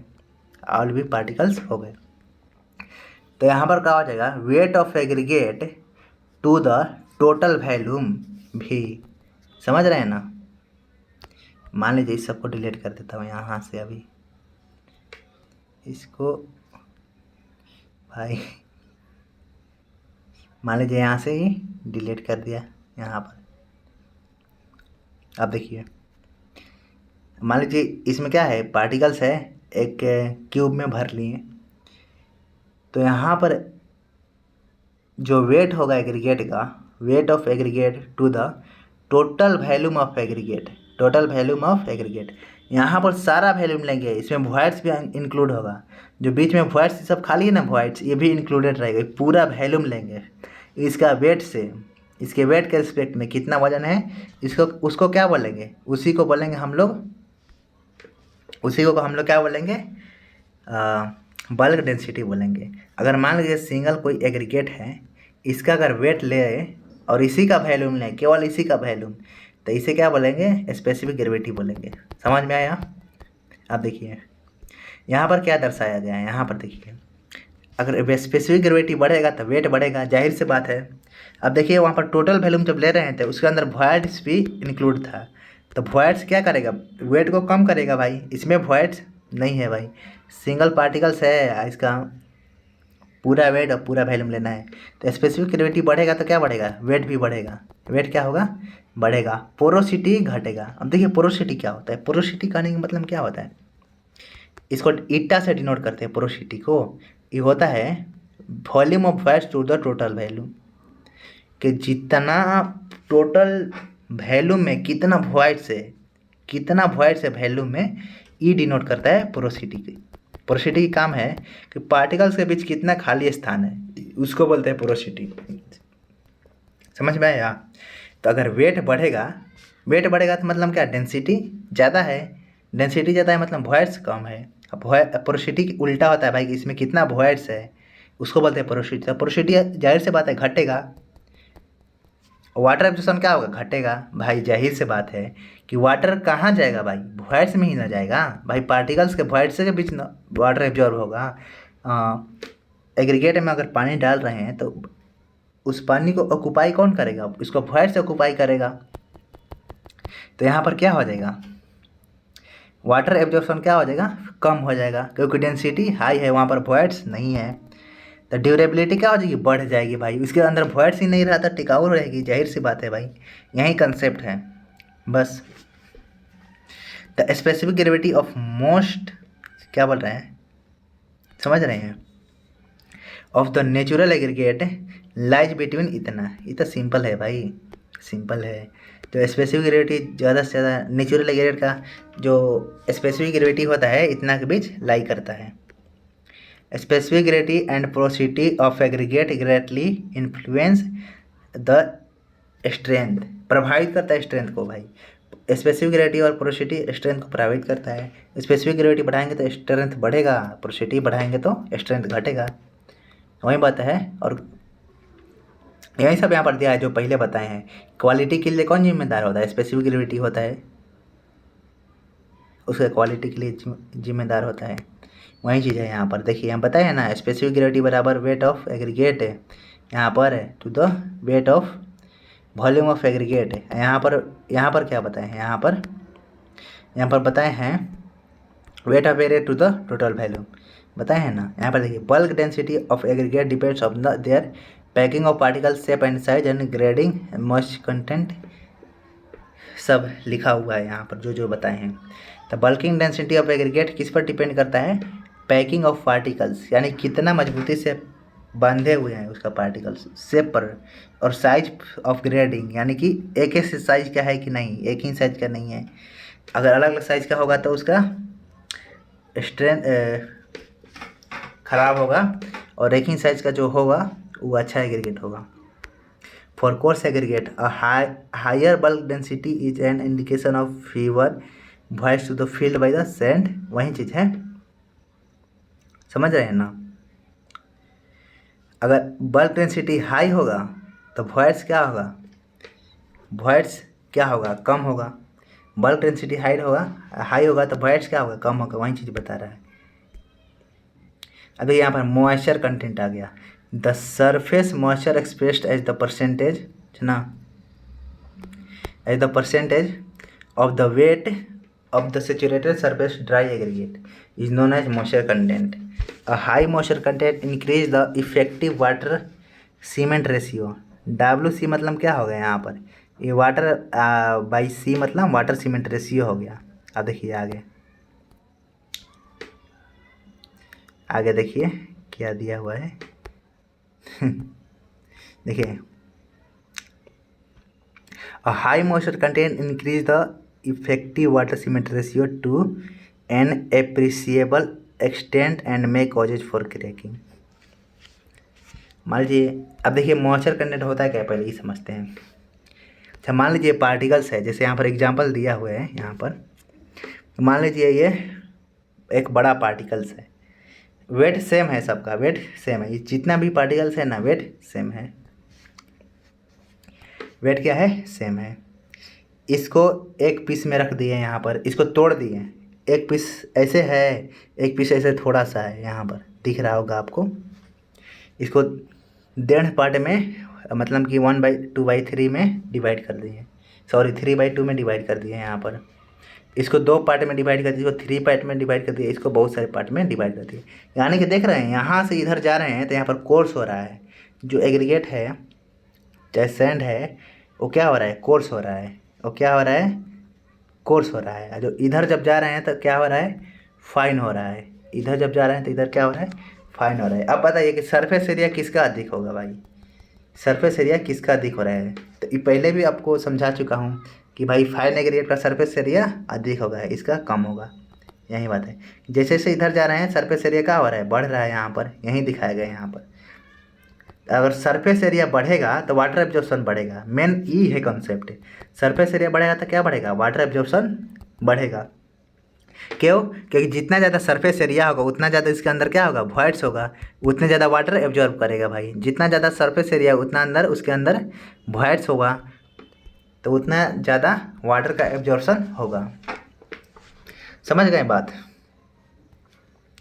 आगे क्या बताए, वाटर कंटेंट क्या होता है। देखिए यहाँ पर वाटर कंटेंट क्या होता है, बल्क प्लस में सरफेस। अच्छा, यहाँ पर एक ग्राफ देखिए, यहाँ पर एक, सॉरी ग्राफ नहीं है, एक टेबल है।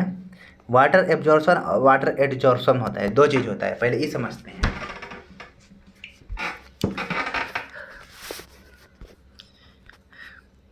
वाटर एब्जॉर्प्शन और वाटर एडजॉर्प्शन दो चीज़ होता है।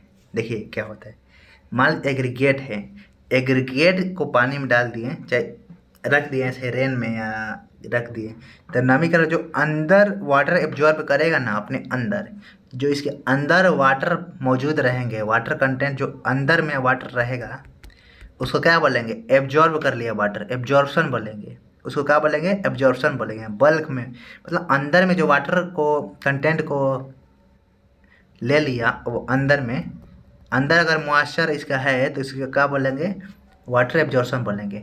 और यहीं अगर मॉइस्चर इसके सरफेस पर आ गया, मान लीजिए यहाँ पर पानी लग गया, यहाँ पर ऊपर से पानी क्या लिया, पानी को अपने ऊपर जमा लिया, पानी ऊपर, सॉरी जमा नहीं लिया, मॉइस्ट के कंटेंट में आ गया, मॉइस्चर के कंटेंट में आ गया, ऊपर से मॉइस्चर का लेयर अपने ऊपर बैठा लिया। इसको बोलेंगे एडजॉर्प्शन। एडजॉर्प्शन, यहाँ पर डी है, यहाँ पर बी है, यही अंतर है। इसको बोलेंगे वाटर एडजॉर्प्शन, जो ऊपर के तरफ में वाटर को एब्जॉर्ब किया, अपने सरफेस पर वाटर को एब्जॉर्ब किया है, जो दिख रहा है। जो अंदर एब्जॉर्ब कर लिया उसे बोलेंगे एब्जॉर्प्शन। और जो ऊपर का किया उसको बोले एडजॉर्प्शन। अब देखिए यहाँ पर बताया गया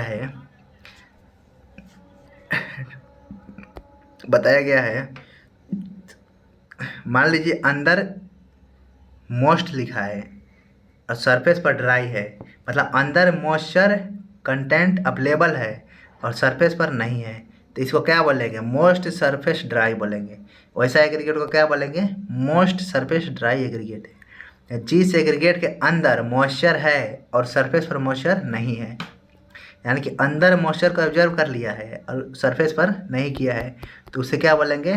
मोस्ट सरफेस ड्राई बोलेंगे। अब अंदर भी मॉइस्चर ऑब्जर्व कर लिया है, ऊपर भी मॉइस्चर एब्जॉर्ब कर लिया है, तो उसे क्या बोलेंगे? कि सेचुरेटेड सरफेस मोस्ट बोलेंगे, मॉइस्चर है ना, सेचुरेटेड सरफेस मॉइस्चर एग्रीगेट बोलेंगे। Sorry 1 second.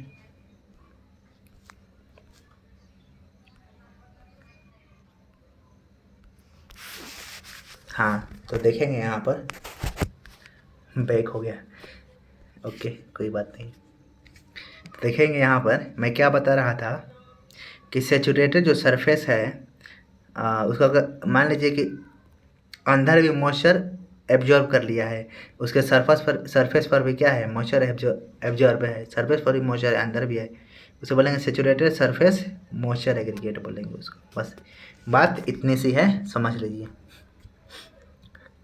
एग्रीगेट का जो बेसिक नेचर है यहाँ पर जान लीजिए पहले। बेसिक नेचर क्या होता है एग्रीगेट का? कि सेचुरेटेड होता है।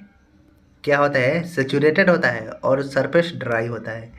सेचुरेटेड होता है और सरफेस ड्राई होता है, यानी कि अंदर जो मॉइस्चर होगा अवेलेबल होगा, अंदर मॉइस्चर होगा लेकिन सरफेस पर मॉइस्चर नहीं होगा। ये बेसिक नेचर था एग्रीगेट का। कोई भी एग्रीगेट खरीद कर लाइएगा ना, तो अंदर उसका वाटर कंटेंट रहता है, मॉइस्चर अंदर रहता है, बाकी सरफेस पर नहीं रहता है। अब उसको क्या कीजिएगा ना कि उसको मशीन में उसको ड्राई कीजिएगा पहले 110 डिग्री पर, 20 डिग्री पर, 10-15 पर ड्राई किया जाता है। उसके बाद उसका टेस्ट कीजिएगा कितना परसेंट वाटर एब्जॉर्ब कर रहा है। अगर 5% से ज़्यादा वाटर एब्जॉर्ब कर रहा है, मतलब एग्रीगेट क्या है? ख़राब है, उसको कंस्ट्रक्शन में नहीं लिया जाएगा। समझ रहे हैं ना भाई? ये सब बात है। तो वाटर कंटेंट क्या बोल रहा है? वाटर कंटेंट बेसिकली यही बता रहा है ना कि हमारा एग्रीगेट जो है कितना वाटर एब्जॉर्ब कर रहा है। तो यहाँ पर मैं बता दिया आप लोगों को, यहाँ पर फाइननेस बढ़ेगा तो वाटर एब्जॉर्प्शन बढ़ेगा। अब वाटर कंटेंट किसे बोलते हैं? देखिए, वाटर कंटेंट बोले ना बराबर क्या होता है? टोटल H2O ऑन है, बल्क और सरफेस। बल्क मतलब अंदर में जितना H2O एब्जॉर्ब किया और सरफेस पर भी जो H2O है, दोनों को मिलाकर क्या बोलेंगे? वाटर कंटेंट बोलेंगे। अब बोलेंगे कितना वाटर कंटेंट है, वाटर एब्जॉर्प्शन कितना है एग्रीगेट का? तो एग्रीगेट जो अंदर में जितना पानी एब्जॉर्ब किया है और जो जितना सरफेस पर है, दोनों को मिलाकर क्या बोलेंगे? वाटर कंटेंट बोलेंगे। इतना बात समझ लीजिएगा। इसका कहने का मतलब ये हुआ। तो वाटर कंटेंट मान लीजिए पहले से ज़्यादा है, तो ये क्या करेगा? वाटर सीमेंट रेशियो पर क्या डालेगा? इफेक्ट डालेगा। मान लीजिए पहले से एग्रीगेट वाटर एब्जॉर्ब किया है, अब फिर उतना पानी मिला दिए। मैं सोचा उसमें वाटर नहीं एब्जॉर्ब किया है, उतना पानी मिला दिए, तो पानी का मात्रा ज़्यादा हो जाएगा, जिससे कंक्रीट क्या हो जाएगा? ये वीक हो जाएगा। तो ये सब बातें हैं। अब देखिए फाइननेस मॉडुलस क्या होता है। अब लास्ट टॉपिक है ना, फाइननेस मॉडुलस क्या होता है। तो फाइननेस मॉडुलस का एक प्रकार न्यूमेरिकल इंडेक्स है to give an idea of fineness और कोर्स एग्रीगेट। देखिए, एग्रीगेट फाइन है या कोर्स है, कैसे पता करेंगे? एग्रीगेट फाइन है या कोर्स है, कैसे पता करेंगे? फाइननेस मॉडुलस से ही पता करेंगे, उसका फाइननेस मॉडुलस निकालेंगे। ये एक प्रकार का न्यूमेरिकल टॉपिक है, इस पर न्यूमेरिकल लाइन है, एक दो गो है। एक प्रकार न्यूमेरिकल टॉपिक है जो एग्जाम में पूछता ही, सेमेस्टर एग्जाम में तो पूछता है। देखिए फाइन या कोर्स है ना, जो आइडिया एक लगाता है फाइन है या कोर्स है एग्रीगेट, यहाँ बताता है। फाइननेस मॉडुलस यही बताता है कि एग्रीगेट फाइन है या कोर्स है, या बोल सकता है एंड क्या बोल रहा है? And is defined as the particle size distribution. Particle size distribution को डिफाइन करता है कि इसका पार्टिकल साइज कितना है एग्रीगेट का, यह मालूम किया जाता है किससे मालूम किया जाता है, फाइनेस मॉडुलस के द्वारा मालूम किया जाता है कि इसका जो पार्टिकल साइज है क्या है, पार्टिकल साइज डिस्ट्रीब्यूशन, यानी कि पार्टिकल साइज कितना बड़ा है कितना छोटा है, and mean size aggregate present in entire body of the aggregate. समझ में आया ना। अब इसको कैलकुलेट कैसे करते हैं, it is calculated as the cumulative. ये अभी आपको समझ में नहीं आएगा, थोड़ा सा आगे देख लीजिए फिर उसके बारे में बात करेंगे। Standard set of ships for fine aggregate के लिए दिया है, कोर्स एग्रीगेट के लिए दिया है। एक स्टैंडर्ड शिप आता है, समझे ना, इंडियन स्टैंडर्ड शिप आता है फाइन एग्रीगेट के लिए, कोर्स एग्रीगेट के लिए। अब जो 4 पॉइंट मैक्सिमम साइज कितना होता है शिप का, फाइन एग्रीगेट के लिए शिप के लिए मैक्सिमम साइज 4.75 mm होता है। यहाँ पर 2.36 होता है, 1.18 होता है, और यहाँ पर 600 माइक्रोन होता है, 300 माइक्रोन होता है, और यहाँ पर 150 माइक्रोन होता है। मैक्सिमम साइज है शिप का, मैक्सिमम साइज है। कोर्स एग्रीगेट के लिए देखिए क्या होता है, कोर्स एग्रीगेट के लिए मैक्सिमम साइज कितना होता है 80 mm के लिए। कोर्स एग्रीगेट का मैक्सिमम साइज इतना हो सकता है, फिर 40 mm, 20 mm, 10 mm और 4.75 mm। अब देखिए जो इससे पास कर जाए 4.75 mm से जो पास कर जाए उसे फाइन एग्रीगेट कहते हैं, जो इस पर रिटेन कर जाए उसे कोर्स एग्रीगेट कहेंगे। कंफ्यूज मत होइएगा कि 4.7 mm दोनों पर है। फाइनेस मॉडुलस देखिए यहाँ पर फाइन सैंड का कितना होता है, क्या हो गया भाई, सॉरी, यहाँ पर देखिए फाइनेस मॉडुलस। फाइन सैंड के लिए होता है 2.2 से 2.6 के बीच होता है, और मीडियम सैंड के लिए 2.6 से 2.9 होता है, और कोर्स सैंड के लिए इतना होता है, इतना के बीच होता है। तो जब हम न्यूमेरिकल बनाएंगे फाइन सैंड के लिए तो इतना रेंज में आएगा ना फाइनेस मॉडुलस, तो समझेंगे फाइन सैंड है, मीडियम सैंड है, कोर्स सैंड है, वहाँ से पता लगेगा। अब देखिए एक न्यूमेरिकल है जो कि मैं यहाँ पर लेकर आया हूँ। सॉल्व तो नहीं है किए हैं यार, कोई दिक्कत नहीं, आप लोग सॉल्व कीजिएगा, मैं सिर्फ बता देता हूँ। यहाँ पर देखिए शिप साइज दिया है, जितना भी शिप साइज है, सॉरी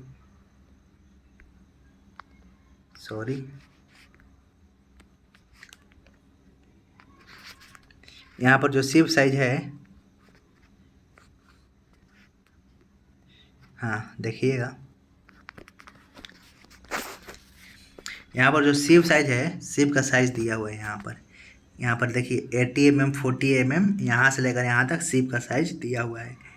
ये क्या है, वेट रिटेन्ड। अब सीज पर कितना वेट रिटेन कर रहा है, यानी कितना वेट रुक रहा है शिप के ऊपर, उसको दिया हुआ है यहाँ पर। वेट रिटेन इन परसेंट, परसेंट में कितना परसेंट रिटेन कर रहा है वेट, वो दिया है यहाँ पर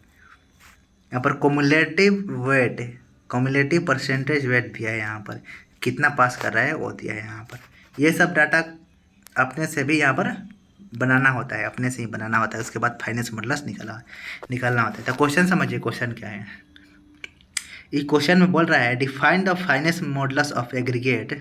एग्रीगेट कैसा है, कोर्स एग्रीगेट है, यहाँ पर कोर्स एग्रीगेट है, इसका वेट दिया रहेगा। देखिए क्वेश्चन में दो चीज़ आपको बताया रहेगा कि एग्रीगेट कौन सा है, कोर्स एग्रीगेट है या फाइन एग्रीगेट है, और उसका वजन वेट कितना है। तो यहाँ पर 1000 GM, 1000 ग्राम वेट है इसका, दो चीज़ दिया रहेगा। अब फाइनेस मॉडुलस बराबर क्या होता है कि summation of cumulative percentage wait, यहाँ पर कम्युलेटिव परसेंटेज वेट जो है ना यहाँ पर, इसका समेशन सब जोड़ डिवाइडेड बाई 100। यहाँ पर 100 क्या है पता है आपको, 100 क्या है ऊपर में बताएंगे, इतना आगे बताएंगे क्या है 100। देखिए यहाँ पर शिप साइज हो गया, यहाँ पर वेट रिटेन कितना कर रहा है यहाँ पर दिया हुआ है। तो मान लीजिए इतना तक वैल्यू दिया है, क्योंकि कोर्स एग्रीगेट है भाई, कोर्स एग्रीगेट इससे नीचे तो फाइन आ जाएगा ना, तो इसलिए इसका वैल्यू नहीं दिया हुआ है।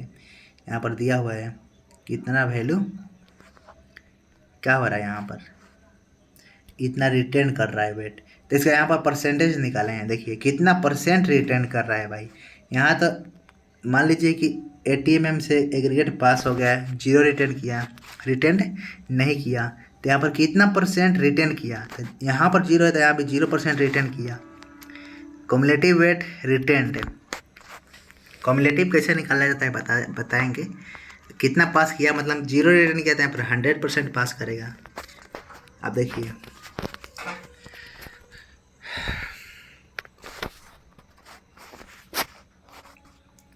यहाँ पर क्या बता रहा है, थोड़ा सा 1 मिनट ब्रेक लेना चाहता हूँ, थक गया हूँ। हाँ यहाँ पर क्या बता रहा है, देखिए परसेंट क्या बोल रहा है, परसेंट वेट रिटर्न। अब देखिए यहाँ पर 40 mm सिब से होकर 210 ग्राम वेट 210 ग्राम एग्रीगेट पास कर जा रहा है, समझ रहे हैं ना। 40 mm सिब से होकर 210 ग्राम रिटर्न कर रहा है वेट यार। यहाँ पर 210 ग्राम वेट रिटर्न कर रहा है, तो कितना परसेंट वेट रिटर्न करेगा, परसेंटेज निकालना है इसका।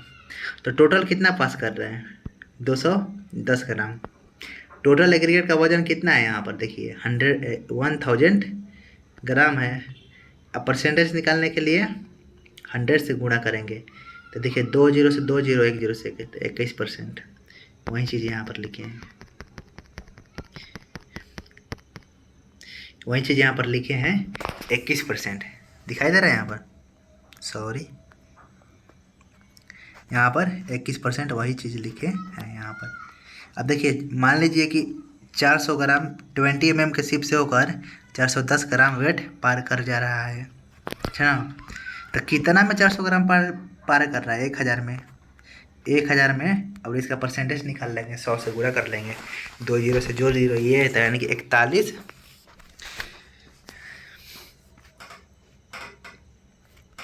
देखिए यहाँ पर मतलब कहने का मतलब यहाँ पर 41,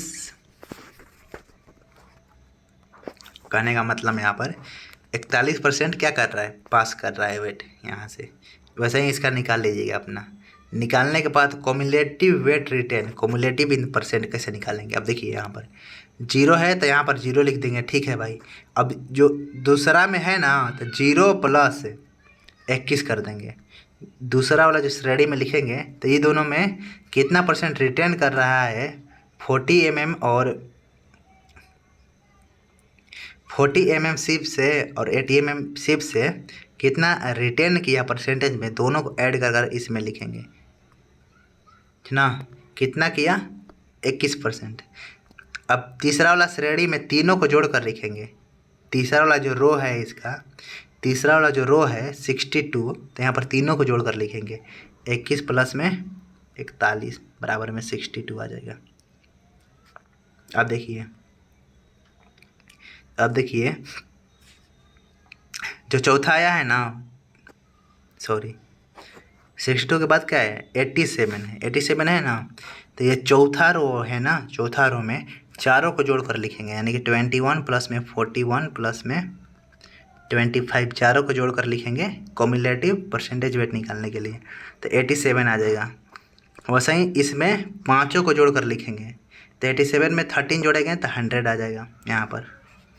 इस प्रकार से अब देख रहे हैं कि इतना परसेंट वेट पास कर रहा है, मतलब 80 mm में इतना परसेंट पास कर रहा है। उसी प्रकार से देखिए, उसी प्रकार से 20 mm में 62% पास कर रहा है। अब 4.75 mm में 100% पास कर जा रहा है। जब इसमें 100% पास कर जा रहा है, तो इस सब में भी 100% पास कर जाएगा भाई। सॉरी रिटर्न कर रहा है ना, यहाँ पर रिटर्न कर रहा है भाई। जब इतना बड़ा सिप से होकर, इतना बड़ा होल से होकर नहीं गुजर पाया एग्रीगेट, तो इस सब से तो जाहिर सी बात है, इस सब 100% रिटर्न कर जाएगा। तो इसमें सबका वैल्यू क्या लिखा जाएगा, 100 लिखा जाएगा। 100 लिखा जाएगा।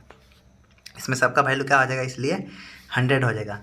तो total summation of cumulative percentage wait कितना हो जाएगा, 7 है 0 हो जाएगा, 770 हो जाएगा। तो फाइनेस मॉडुलस बराबर क्या होता है, फाइनेस मॉडुलस बराबर होता है summation of cumulative percentage weight divided by 100। तो इसको डिवाइड करेंगे तो यहाँ पर 7.7 आ जाएगा। यहाँ यूनिट लेस होता है, यहाँ क्या होता है, यूनिट लेस होता है, समझ में आया ना, इसका कोई यूनिट नहीं होता है।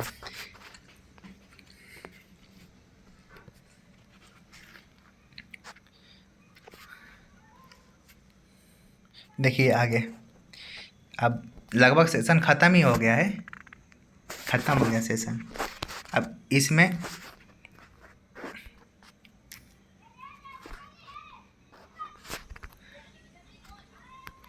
फ्रेंड्स, तो मैं एक क्वेश्चन लेकर आया हूँ जो आप लोग घर पर बनाइएगा। मैं इसका हिंट दे रहा हूँ। देखिए यहाँ पर इसका फाइनेस मॉडुलस निकालना है।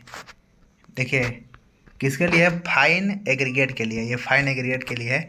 सिप साइज दिया हुआ है इसका, सब सिप साइज फाइन एग्रीगेट के लिए ही दिया हुआ है। इसका रिटेन वेट दिया है, परसेंट दिया है, तो उसका निकाल लीजिएगा अपना finance modulus, summation of cumulative percentage weight by 100।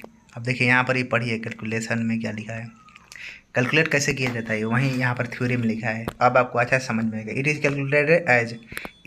Calculated as the cumulative percentage of aggregate retained on the each of the standard set of the sieve ranging from 80 mm to 150 micron and dividing the sum by the arbitrary number 100 को यहाँ पर क्या बोलेंगे, 100 को arbitrary number बोलेंगे।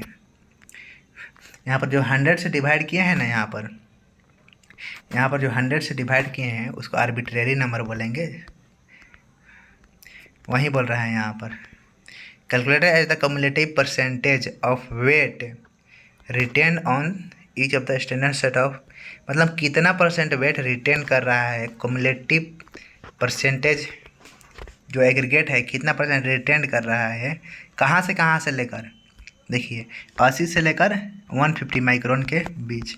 अब यहाँ पर देखिए सिप जो साइज है, सिप का जो साइज है 80 से लेकर 150 माइक्रोन के बीच है, वही चीज़ यहाँ पर बताया है।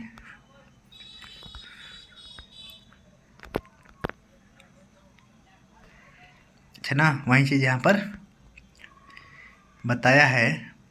क्या बताया है, इतना के बीच एंड डिवाइडिंग द सम। अब सबको सम, कम्युलेटिव परसेंटेज वेट को सम करने के बाद आर्बिट्रेरी नंबर 100 से डिवाइड करते हैं और जो आंसर मिलता है वहाँ क्या होता है, फाइनेस मॉडुलस वही होता है। तो इस क्वेश्चन का घर से बना कर लाइएगा। बाकी मिलते हैं। और यहाँ पर एग्रीगेट का पूरा लेक्चर समाप्त हुआ। बाकी टेस्टिंग ऑफ एग्रीगेट है तो उसको कुछ नहीं करना है, उसमें कुछ नहीं है, बाकी खुद से पढ़ सकते हैं। अगर आप डिप्लोमा के स्टूडेंट हैं तो आप लोग को पढ़ने का ज़रूरत नहीं है उसका टेस्टिंग, समझ रहे हैं ना। हम लोग के सिलेबस में सिर्फ इतना ही था। मैं सोचा टेस्टिंग में पढ़ा दूं, अगला बार से एक्स्ट्रा भी पढ़ाने का कोशिश करूंगा। बाकी इसमें एक्स्ट्रा भी कुछ चीज़ें हैं। वीडियो का लेंथ बहुत ज़्यादा हो गया, तो थैंक यू। मिलते हैं अगले वीडियो में एक नया टॉपिक के साथ, और उसको भी वन शॉट में ख़त्म करूँगा। बाकी यहाँ मेरा पहला वन शॉट वीडियो है और मैं बहुत थक भी चुका हूँ। अब मिलते हैं अगले क्लास में। जय हिंद, जय भारत।